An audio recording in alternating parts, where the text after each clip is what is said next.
There's a strange kind of person you only notice after life forces you to pay attention. They clap for you. They check on you. They ask how you're doing. They say all the right things.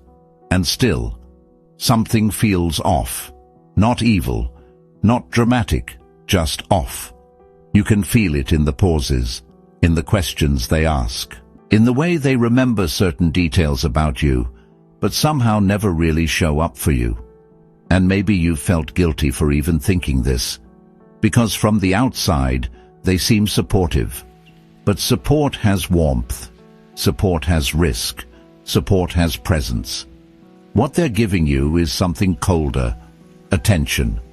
And attention is not always love. Sometimes attention is surveillance with good manners. Sometimes people don't stay close to help you grow. They stay close to understand you, predict you, compare themselves to you, or quietly wait for your next collapse so their world still makes sense. That's the part nobody says out loud. Some people are not in your life as allies. They are in your life as watchers, not because you're paranoid, but because human beings are fascinated by what secretly unsettles them.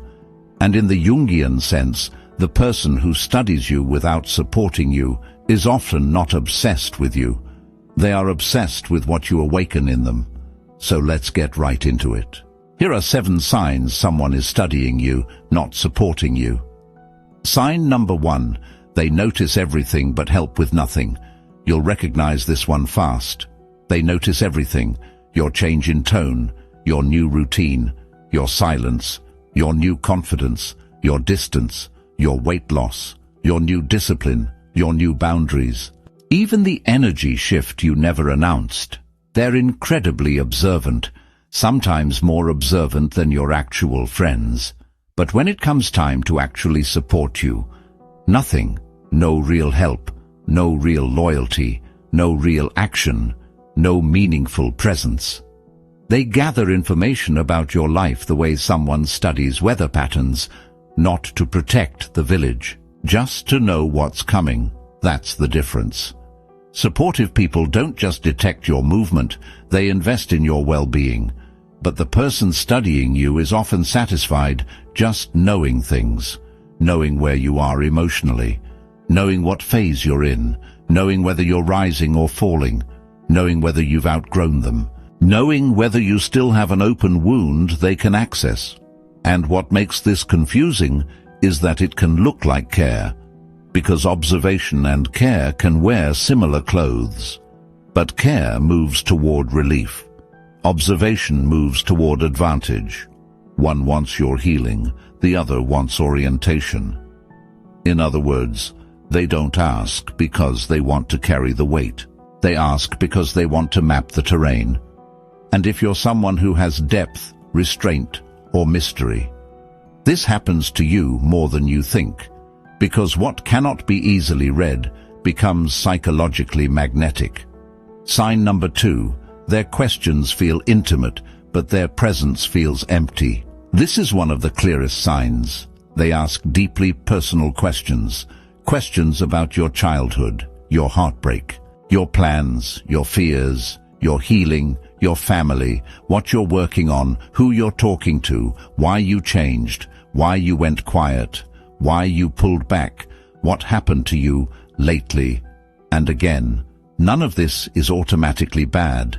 The difference is in the emotional aftertaste. After talking to them, you don't feel seen, you feel scanned, like they extracted something without offering anything real in return. The conversation doesn't feel mutual, it feels investigative. And this is where the Jungian twist gets interesting. Some people question you so intensely because they are trying to understand a quality in you they cannot locate in themselves. Your restraint, your confidence, your self-possession, your refusal to explain yourself, your ability to detach, your willingness to change. They aren't just curious about your life. They are unconsciously trying to decode an inner resource they themselves do not have access to. So instead of doing the harder work of looking inward, they study it in you. That's why the questions can feel so focused, almost surgical. But afterward, There is no deeper bond, no real tenderness, no shared humanity, just data. And you have to learn to trust that feeling, because your nervous system can often tell the difference between being loved and being analyzed. Sign number 3. They encourage you just enough to keep you visible. This one is subtle. They do encourage you a little, just enough. They'll say, "I'm proud of you." They'll say, "You should really go for it." They'll say, "You're so talented." They'll say, "I always knew you had it in you." But somehow the encouragement never turns into real support. They won't open the door. They won't stand beside you publicly. They won't defend you when it costs something. They won't amplify you when you're absent. They won't protect your name in a room you're not in. Why? Because some people want you visible, but not strengthened. Visible people can be watched. Strengthened people become harder to control.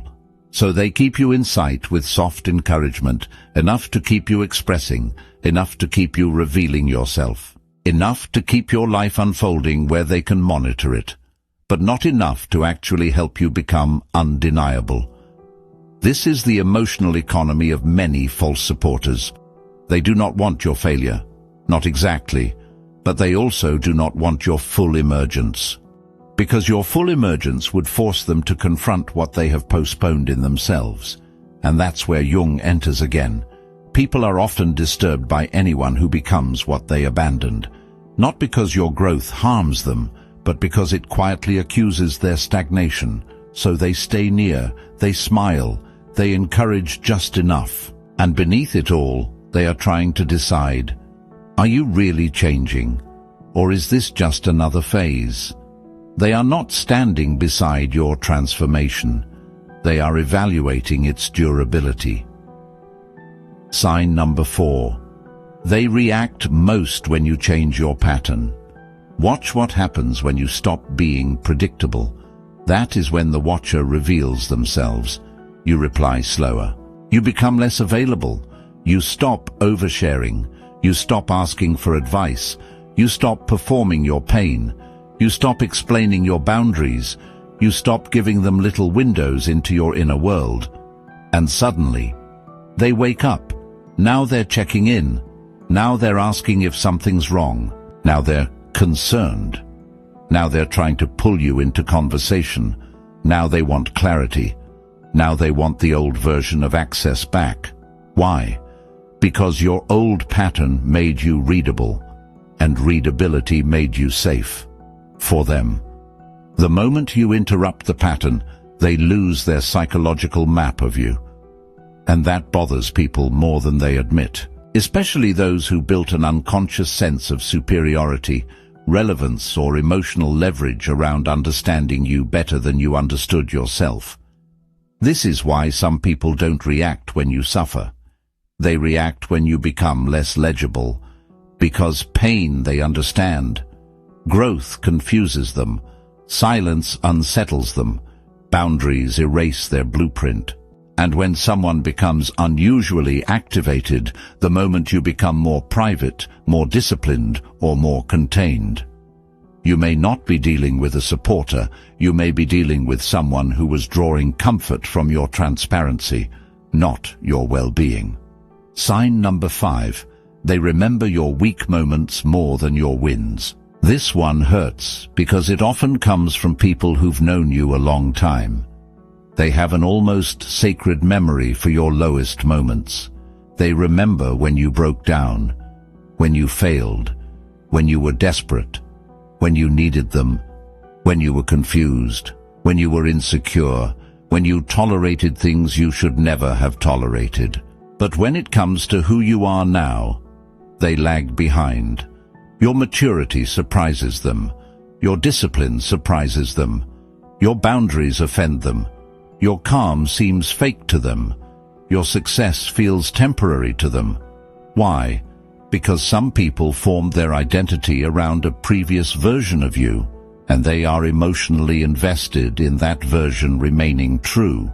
It helped them feel wiser, stronger, needed, safer, less behind in life.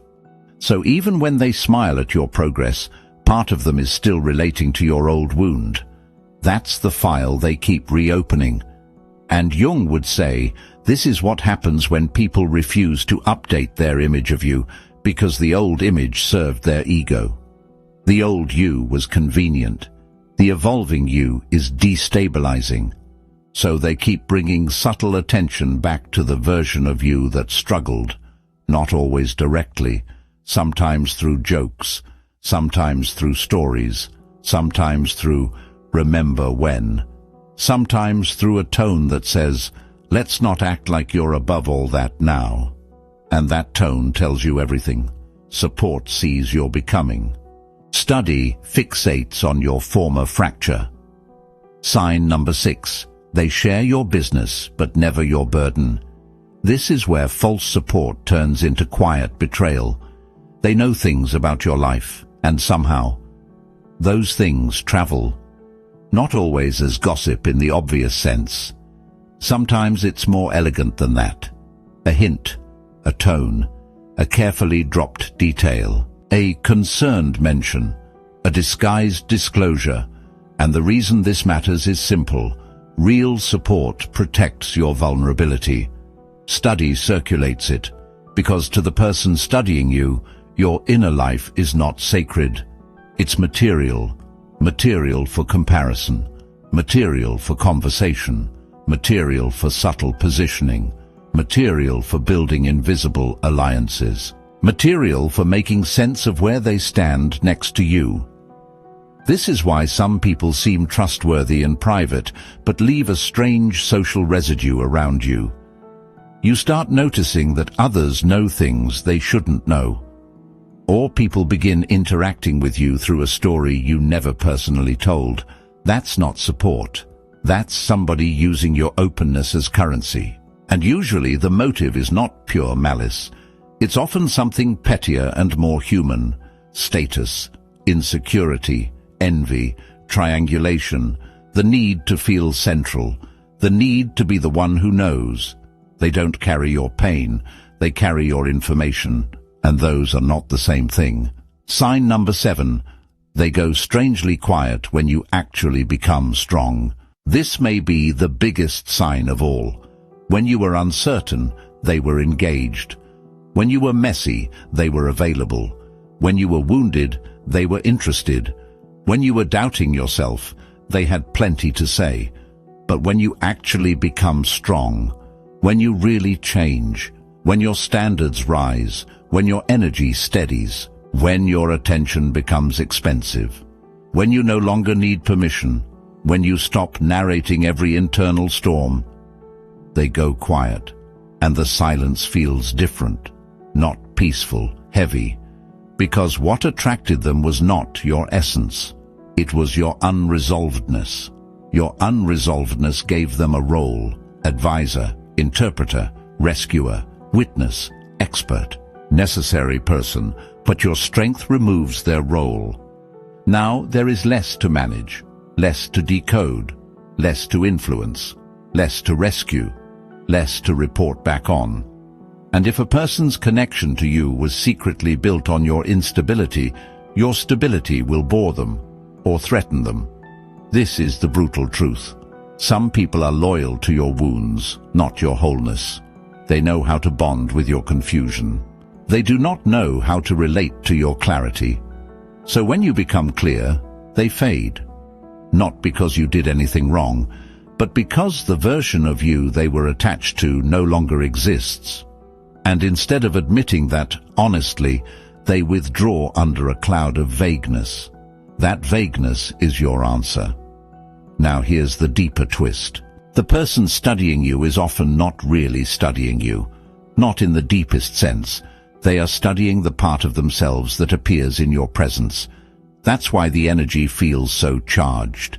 You may represent discipline they don't have, depth they repress, freedom they postponed, boundaries they fear, confidence they perform but do not feel, a life they wanted but didn't build, a self-respect they keep betraying in private. So they watch, because you've become a living mirror. And mirrors make people uncomfortable, especially when they show more than a face, especially when they show the unlived life. That's why Jung's ideas still hit so hard. What people cannot accept in themselves, they often project outward. The shadow grows darker the less conscious it becomes, and projection can make the outer world feel like a reflection of what remains unknown inside us. So if someone studies you, measures you, tracks you, questions you, remembers your fractures, reacts to your changes, and goes quiet when you become whole, don't rush to hatred. Don't become dramatic. Just become accurate. Not everyone close to you is for you. Some are there because your life helps them avoid their own. Some are there because your transformation gives shape to what they cannot name in themselves. And once you understand that, you stop oversharing with people who only know how to consume you. You stop explaining yourself to emotional researchers. You stop mistaking curiosity for care. And you begin protecting your inner life the way mature people do. Quietly. Without announcement. Without revenge. Without performance. Just a little less access. A little more observation. A little more self-respect. Because the goal is not to become suspicious of everyone. The goal is to learn the difference between someone who holds your growth and someone who merely watches it unfold from the shadows. So if this video found you at the right time, here's the real question. Who in your life knows a lot about you, but carries very little of you? Sit with that. And if you already know the answer, don't explain it in paragraphs. Just comment, I see the difference. Because once you see the difference, you stop giving sacred access to casual observers, and that changes everything.